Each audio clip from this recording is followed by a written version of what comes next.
A few hours had passed without incident. Axel and Rolf jammed on their guitars and sang with the music to help pass the time. Lonnie drove, bobbing his head to the beat. Axel leaned his head back in the seat and played a riff on the guitar, allowing his thoughts to drift. They'd been on the road for 2 months, playing to sold-out venues of screaming, head-banging fans.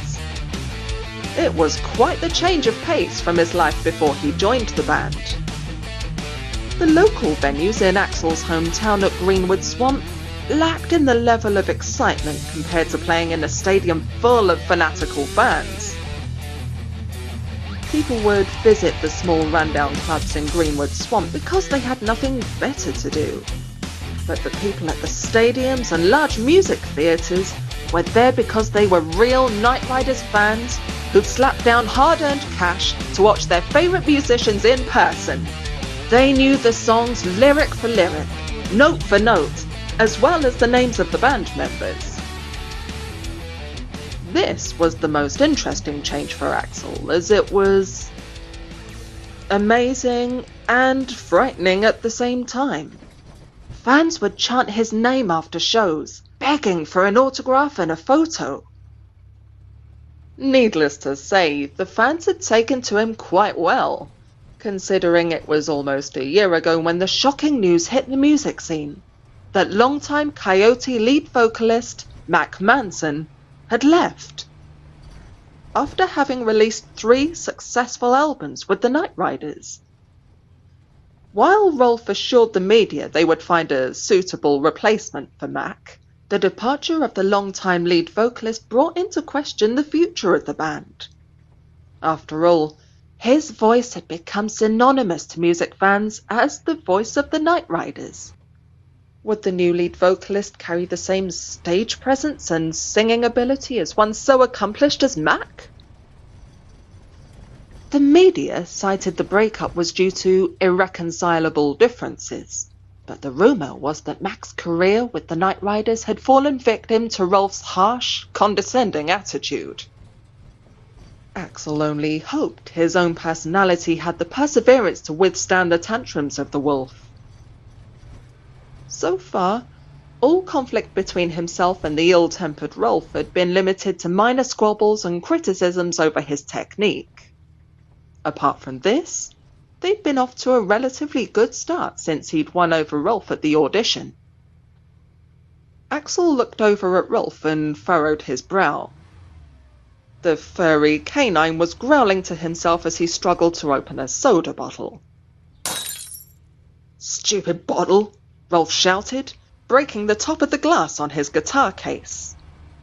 Axel frowned as soda splashed onto his 3-toed foot. Ignoring Rolf's small tantrum over the soda bottle, Axel returned to playing various guitar riffs on his red, V-shaped guitar. Having to constantly perform Nightriders songs at each gig, Axel enjoyed playing songs from other bands in between shows. It was relaxing, as well as a throwback to the days before becoming a professional musician, when he would sit on his parents' back porch of the swamp and play to the sounds of nature.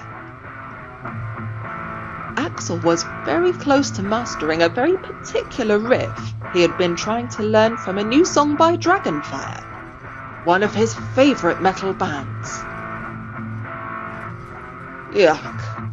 I can't believe you actually like Dragonfire," Rolf said in disgust, jarring Axel from his personal performance. "They play their music so fast it's not even music." Axel burst into laughter. "Too fast? Since when is it possible to play metal too fast?" "Yeah, well, the way they go about it is all wrong," Rolf said, struggling for an answer.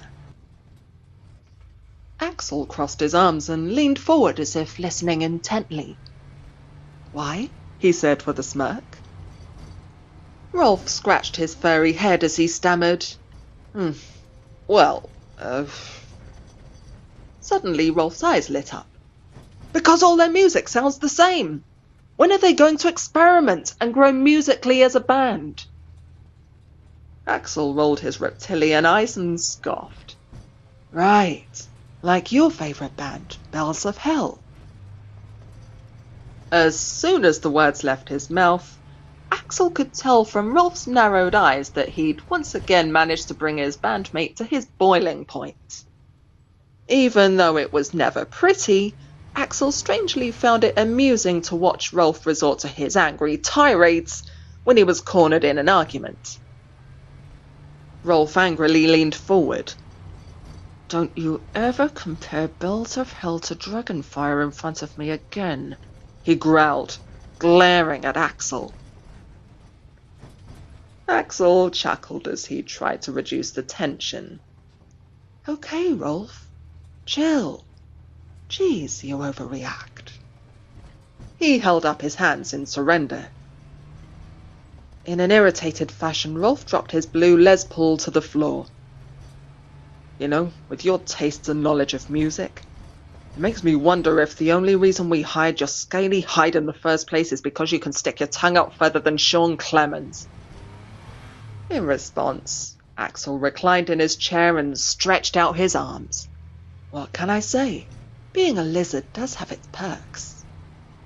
Then, to Rolf's disgust, Axel lapped a mouthful of chocolate raisins from a nearby container with his long tongue. Rolf released a long, annoyed sigh and shook his head. I hate it when you do that. With an intentional loud gulp, Axel swallowed the raisins. I know, he said with a grin. Lonnie, who had been listening to the lively conversation of his bandmates, was no longer able to contain his emotions and burst into laughter from the driver's seat. Find something funny? Rolf snarled. Yeah, Lonnie replied as he grinned at Rolf through the rearview mirror. Listening to you's always funny. Axel smiled again. This was going to be a good talk.